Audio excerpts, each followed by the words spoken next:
விஜயகாந்த் ஒரு தனி நபர் தான். இப்போ அரசியல் ரீதியாக உச்சத்தை தரல. இது எல்லாமே வந்து விஜயகாந்துக்கு செஞ்ச துரோகமா இல்லையாங்க? விஜய் வந்து எந்த ஓட்டை எடுக்கிறாரு? டிஎம்கே ஓட்டை எடுக்கிறாரு. இந்த ஒரு வார்த்தைக்கே நீங்க விஜய் அப்படி சொன்னீங்கன்னா, பாஜகவை வந்து ஆட்சி கட்டில உட்கார வச்ச திமுகவை நீங்க என்னன்னு சொல்லுவீங்க? இந்த ஈரானும் தாவேகாவும் ஒன்னா இருக்குங்கிற. டிஎம்கேல சேர்ந்த 23 கட்சியுமே தனியா நின்னா ஒரு சீட்டு மட்டும் ஜெயிப்பாங்களா? ஒரு சீட்டு ஜெயிப்பாங்களா? ஜாதி பண்பு காட்டுவாங்க, மத பண்பு காட்டுவாங்க, மிரட்டுவாங்க. They will threaten. இவ்வளோத்தையும் தாண்டி அந்த கேண்டிடேட் வந்து வித்ஹோல்டு பண்ணி நிக்கணும். பாஜக ஒரு தீய சக்தி, அதாவது இன்டர்நேஷனல் தீய சக்தின்னு நீங்க வச்சுக்கிட்டானா கூட இன்னைக்கு வந்து விஜய் ஒரே ஒரு பேச்சு மட்டும் கொடுத்துட்டாருன்னு வச்சுக்கோங்களேன், அதே டாபிக்கா மாறிடும்.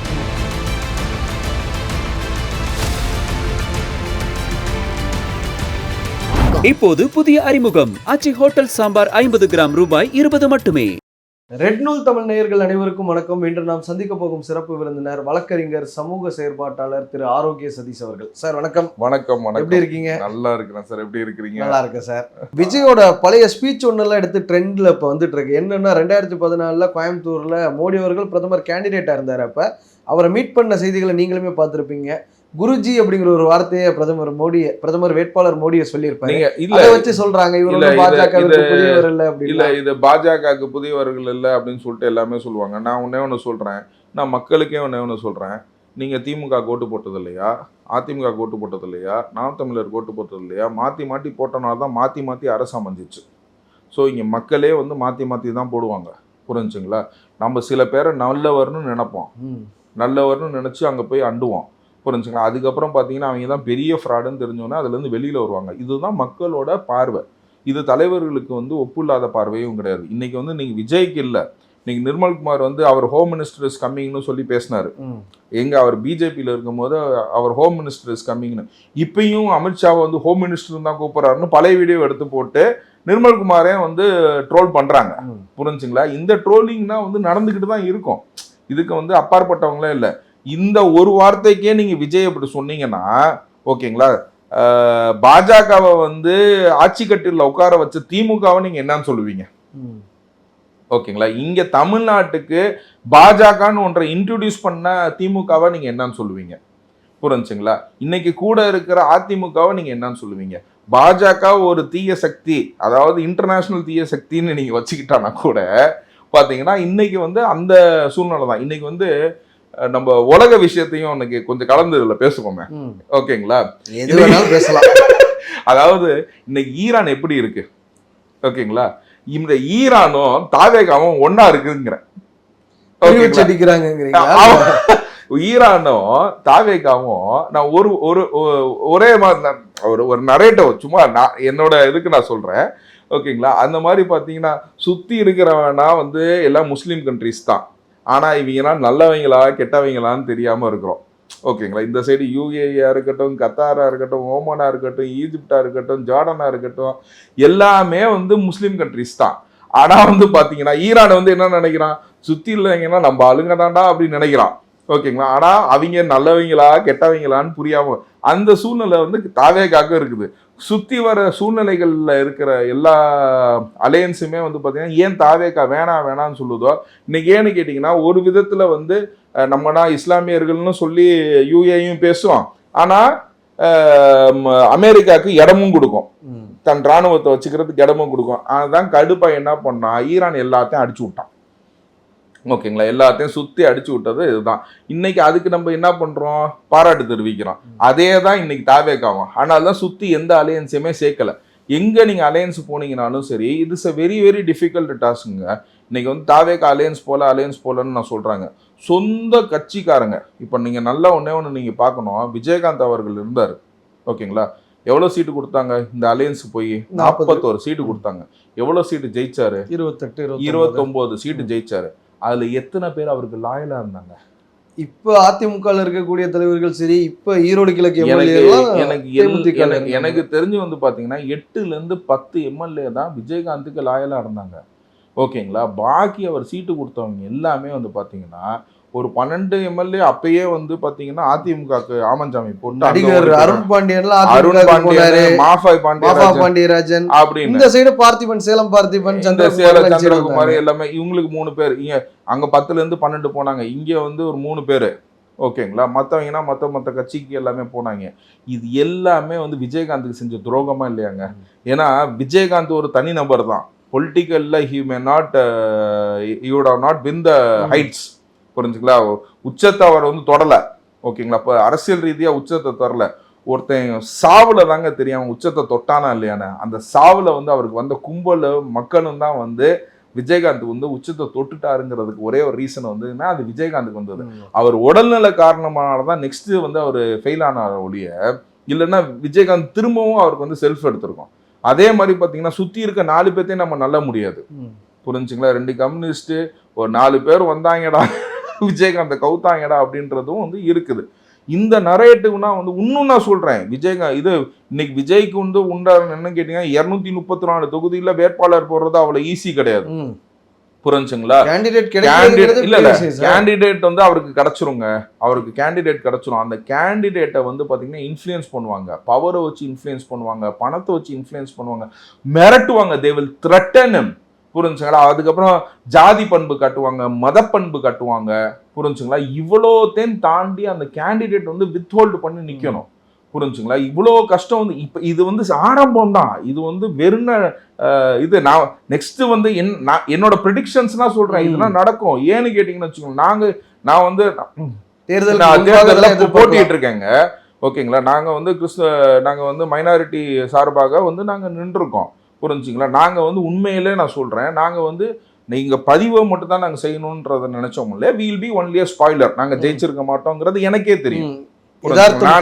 அதாவது எங்க பதிவை செய்யறோம், நீங்க வந்து எனக்கு எங்க இதை மதிக்கலன்னா நாங்க வந்து ஸ்பாயிலர் வெளிப்படுத்துறதுக்கு பண்றதுக்கு இன்னைக்கு இருக்க எல்லா தோழமை கட்சியுமே அதான். ஓகேங்களா? இன்னைக்கு 23 கட்சியும் தான் சொல்றேன் சார், டிஎம்கேல சேர்ந்த 23 கட்சியுமே தனியா நின்னா ஒரு சீட்டு மாச்சு ஜெயிப்பாங்களா? ஒரு சீட்டு ஜெயிப்பாங்களா? 23 கட்சிக்கு தனியா நின்னாங்கன்னா ஒரு சீட்டு ஜெயிப்பாங்களா? ஸோ தோழமை கட்சிங்கிறது என்னன்னா கொஞ்சம் அவங்கள்ட்ட இருக்கிறத கொண்டு போய் கொடுக்கறது தான் தோழமை கட்சி. புரிஞ்சுங்களா? அதனால யாருக்குமே இண்டிவிஜுவல் கெப்பாசிட்டியோ இண்டிவிஜுவல் வின்னிங்கோ யாருக்குமே கிடையாது. அந்த மாதிரி ஒரு சூழ்நிலையில இருக்கும்போது நாங்களும் அந்த மாதிரி நின்றுருக்கோம், தனியா நின்றுருக்கோம். ஓகேங்களா? தனியா நின்னும் போதே பார்த்தீங்கன்னா ஏன் கேண்டிடேட்ஸை விலைக்கு வாங்கியிருக்காங்க. நான் ஒரு சின்ன ஆர்கனைசேஷனு. ஓகேங்களா? நாங்கள் எங்கள் இதை வந்து எதிர்ப்பை மட்டும் தெரிவிக்கிறதுக்காக நாங்கள் எலெக்ஷனில் போட்டியிருக்கோம். அதுக்கே வந்து பார்த்தீங்கன்னா எனக்கே வந்து சூழ்நிலைகள் வந்திருக்கு. நீங்கள் வாபஸ் வாங்கணும், எல்லாமே பண்ணணும் அப்படின்னு சொல்லிட்டு பல விதத்தில் வருங்க. பல விதத்தில் வந்து நீங்கள் வாபஸ் வாங்கணும்னு வரும். நிறைய நாங்கள் சிறுபான்மையர் சார்பாக நின்றனால எங்கள் சர்ச்சிலேருந்து எல்லாருமே சேர்ந்து வந்து பேசினாங்க. ஒரு அன்பாக பேசுவாங்க, அதிகாரமாக பேசுவாங்க, பணத்தை கொடுத்து பேசுவாங்க.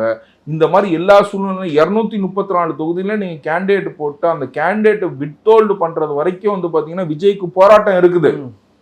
விஜய்க்கு வந்து இதெல்லாம் சாதாரண போராட்டம். இன்னைக்கு இந்த உங்க பேசுறாங்க, இன்னைக்கு வந்து விஜய் ஒரே ஒரு பேச்சு மட்டும் கொடுத்துட்டாருன்னு வச்சுக்கோங்களேன், அதே டாபிக்கா மாறிடும். என்னன்னு கேட்டீங்கன்னா விஜய் வந்து நெக்ஸ்ட் அவருக்கு வந்து டர்ன் பண்ணிக்கிட்டே இருக்கிறாங்க. இன்னைக்கு ஈவினிங் வந்து பாத்தீங்கன்னா அவர் வந்து டெல்லி போனோம். ஓகேங்களா?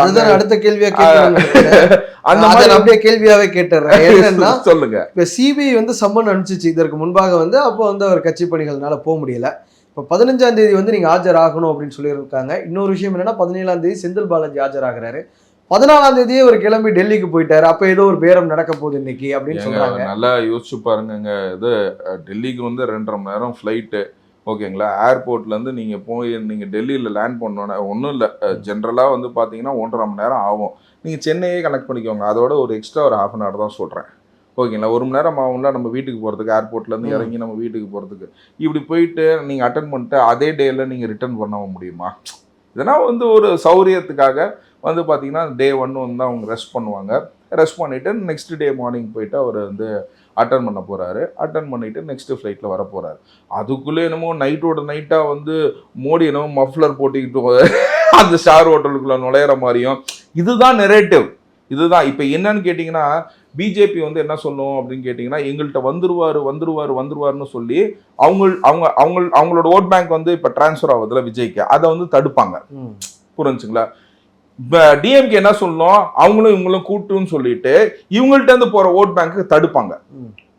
புரிஞ்சுங்களா? இந்த ரெண்டு அவங்கள்ட்ட இருக்க ஓட் பேங்க் வந்து லூஸ் பண்ணும். இப்ப புதுசா வந்து வானத்துல இருந்து எவனும் குதிச்சு ஓட்டு போட போறது இல்ல. போன வாட்டி போட்ட 100 பேர் தான் இந்த வாட்டியும் போட போறாங்க. அடிஷ்னலா புது வாக்காளர்கள் மைனஸ் எஸ்ஐஆர் வாக்காளர்கள். புரிஞ்சுங்களா? ஸோ மோராலஸ் வந்து சேம் இதுதான், அந்த 100 பேர் பிளஸ் புது வாக்காளர்கள் மட்டும் தான் போட போறாங்க. அப்படிங்கும் போது பாத்தீங்கன்னா இது நீங்க விஜய் வந்து எந்த ஓட்டை எடுக்கிறாரு? டிஎம்கே ஓட்டை எடுக்கிறாரு, ஏடிஎம்கே ஓட்டு எடுக்கிறாரு, பாஜக ஓட்டு எடுக்கிறாரு, காங்கிரஸ் ஓட்டு எடுக்கிறாரு, பாமக ஓட்டு எடுக்கிறாரு, பிசிகே ஓட்டு எடுக்கிறாரு, நாத்தமிழர் ஓட்டு எடுக்கிறாரு. எல்லா கட்சியில இருக்கிறவனும் வந்து பாத்தீங்கன்னா ஐயோ இந்த போன வாட்டி இந்த கட்சிக்கு நான் போட்டேன் இது வேஸ்ட் அப்படின்றதுனால டர்ன் பண்ணுவான். இப்ப விஜய் நம்பலான ஒரு இதை எடுத்துக்கலாம் சார். விஜய் நாங்க நம்புறோம் அப்படின்னு எடுத்துக்கலாலும், பொதுமக்கள் அப்படி எடுத்துக்கிட்டாலும் பாஜகவோட ட்ராக் ரெக்கார்ட்னு ஒன்று இருக்குல்ல, நீங்க பாத்திருப்பீங்க எத்தனை பேரை மிரட்டி அவங்க கூட்டணிக்குள்ள இழுத்திருக்காங்கன்னு. அஜித் பவாரா இருக்கட்டும், ஹிமந்த பிஸ்வா சர்மாவா இருக்கட்டும், மேற்கு வங்கத்துல இப்ப இஸ்லாமியர்களுக்கு எதிராக தொடர்ந்து பேசக்கூடிய இவர் சுவேந்து அதிகாரியா இருக்கட்டும், பல பேர் இருக்காங்க. கர்நாடகால குமாரசுவாமியா இருக்கட்டும், இப்படி எல்லாத்தையுமே ஒரு கேஸை வச்சு இழுத்துருக்காங்க தானே. அப்படிங்கும் போது இதையும் நம்ம பொருத்தி பாக்குறதுல என்ன தவறு இல்ல? இதுல ஒன்னே ஒண்ணு நான் சொல்றது என்னன்னு கேட்டீங்கன்னா, இவங்க எல்லாருமே வந்து பாஜகக்கு இந்த அஜெண்டா உண்டு. நீங்க சொல்றத நான் வந்து 100% நான் ஒத்துக்கிறேன். பாஜக வந்து இன்னைக்கு தமிழ்நாட்டுல அமைஞ்சிருக்க கூட்டணியும் இந்த சூழ்நிலையில அமைஞ்சிருக்கு. இல்ல இன்னைக்கு வந்து ஏன் வந்து அன்புமணி ராமதாஸ் ஜாயின் பண்ணிருக்காருன்னா, அவருக்கு சிபிஐல வந்து அந்த மெடிக்கல் காலேஜ் கொடுத்ததுல வழக்கு இருக்குது. இன்னைக்கு அமமுக தினகரன் எதுக்கு ஜாயின் பண்ணிருக்காரு அப்படின்னு கேட்டீங்கன்னா, அவருக்கு வந்து இந்த அதுக்கப்புறம் எலெக்ஷன் கமிஷன்ல லஞ்சம் கொடுத்து வாங்கின கேஸ் இருக்குது. சிபிஐ அவருக்கு மல்டிபிள் கேசஸ் இருக்கு. பிளஸ் அதிமுகல பல பேத்துக்கு பல ஊழல் வழக்குகள், பல இது எல்லாமே வந்து ஊழல் வழக்குன்னா வச்சுதான் வந்து இந்த அலையன்ஸே ஃபார்ம் பண்ணிருக்காங்க. நான் இந்த அலையன்ஸுக்கு ஒரு பேர் வச்சிருக்கேன் வேற. என்னன்னு கேட்டீங்கன்னா, அதிமுக அலையன்ஸ்க்கு இது வந்து விஜய் ஒரு பேர் வச்சுட்டாரு, கல்லாப்பட்டி கூட்டணின்னு சொல்லிட்டு. நான் அதிமுக அலையன்ஸ் வந்து வாஷிங் மிஷின் அலையன்ஸ் நான் ஒரு பேரே வச்சிருக்கேன். அண்டை மாநிலங்கள்ல அப்படி சொல்லுவாங்க, பிஜேபியோட வாஷிங் மிஷின்ல போயிட்டு அதுதான் சுத்தம் பண்ணிடுவாங்க அப்படின்னு சொல்லிட்டு. இந்த வாஷிங் மிஷின் அலையன்ஸ் தான் வந்து பாத்தீங்கன்னா இவங்க எல்லாத்தையும் போய் எல்லாம் கேஸ் இருக்கவங்க மட்டும் தான் அங்க போயிருக்காங்க. 2017 ஆர்கே நகர் எலெக்ஷன் அப்போ எடப்பாடி அவர்கள் புதுசா பதவி ஏத்துக்கிட்டார். பிப்ரவரியில, மார்ச் ஏப்ரல் அந்த எலெக்ஷன் வருது. விஜயபாஸ்கர் குறி வச்சு தாக்கப்பட்டார். ஒரு 80 கோடி அவர் வீட்டுல இருந்து எடுத்தோன்னு வந்தது, இடி வந்தது, எல்லாம் அந்த கேஸ் என்ன ஆச்சு ஏதாச்சு. சோ நீங்க அதிமுக நீங்க கேட்டீங்கன்னா லிஸ்ட் பெருசா போகுது அப்படின்னு தான் நம்ம சொல்லணும். ஸோ இந்த வாஷிங் மிஷின் கூட்டணியை தான் வந்து இங்கே வந்து என்டிஏ அரசு, அதாவது பாஜக அரசு வந்து இங்கே வந்து நிறைவேற்றிருக்கு வந்து இந்த வாஷிங் மிஷின் கூட்டணி. இங்கே காசை கொடுத்து 23 பேர்த்த சேர்த்துருக்காங்க. இதுதான் என் காசு கொடுக்கலன்னு சொல்லுங்க. போன வாட்டி நம்ம கொடுத்தாங்க, அது ப்ரூவ் அண்ட் ரெக்கார்ட் இருக்கு. அதனால இந்த வாட்டி நான் சொன்னேன், இது கல்லாப்பட்டி கூட்டணி தான், காசு கொடுத்து தான் எல்லாத்தையும் கூப்பிட்டு வந்திருக்காங்கிறது ஒரு நிரசன உண்மை. புரிஞ்சுங்களா? இப்படிங்கும் போது வந்து பார்த்தீங்கன்னா இதுல வந்து இந்த சிபிஐ வழக்கை மட்டும் வச்சு நீங்க வந்து விஜயை கொண்டு வர முடியாது. ஏன்னு கேட்டீங்கன்னா, இந்த சிபிஐ வழக்குக்கு மேல வந்து பாத்தீங்கன்னா it has been monitor by CBI. நீங்க சொல்ற மாதிரி it's in hands of union government தான். இவங்க அட்டானமஸ் பாடின்னு சொன்னா கூட இவங்க கண்ட்ரோல்ல தான் இருக்குது. இதனால நம்பர் ஸ்டேட் போலீஸ் எப்படி வந்து தமிழ்நாடு கவர்மெண்ட் சொன்னதுனால ஆடுதோ, இன்னைக்கு சிபிசிஐடி போட்டிருக்காங்க. அதனால வந்து சிபிசிஐடி மட்டும் என்ன வானத்துல இருந்தா குதிக்கிறாங்க, அதுவும் தமிழ்நாடு அரசு தான். அதே மூடி மறைக்கிறதுக்கு தான் நிறைய வேலையை கண்டிக்குது. ஒவ்வொரு டைமும் ஒருத்தவங்க பாஜக சேர்ந்துட்டாங்கன்னா அவங்க மேல ரைடு போறது இல்லைங்கிறது வெட்ட வெளிச்சமா தெரியும். அந்த மாதிரி ஒரு சூழ்நிலையில வந்து பாத்தீங்கன்னா இங்க இந்த கரூர் விஷயத்தை பொறுத்த வரைக்கும் பாத்தீங்கன்னா இந்த சிபிஐ வந்து it has been monitored by SIT. எஸ்ஐடிங்கிறது ஸ்பெஷல் இன்வெஸ்டிகேஷன் டீம். ஆமா, அதுல வந்து பாத்தீங்கன்னா supreme court retired judge which has been assisted by 2 executive officers in the ranking of IAS. Okay, புரிஞ்சுங்களா? இவங்க 3 பேர் மானிட்டர் பண்ணி மந்த் ஆன் மந்த் ரிப்போர்ட்டை வந்து அவங்க சுப்ரீம் கோர்ட் கொடுக்கணும். அதனால தான் வந்து நமக்கு வந்து சிபிஐல என்ன நடக்குதுங்கிறது நமக்கு தெரியுது. ஜெனரலா சிபிஐல என்ன நடக்குதுங்கிறது ஒரு விஷயமே வராது. ரொம்ப நன்றி சார். இப்போது புதிய அறிமுகம் ஆச்சி ஹோட்டல் சாம்பார் 50 கிராம் ரூபாய் 20 மட்டுமே.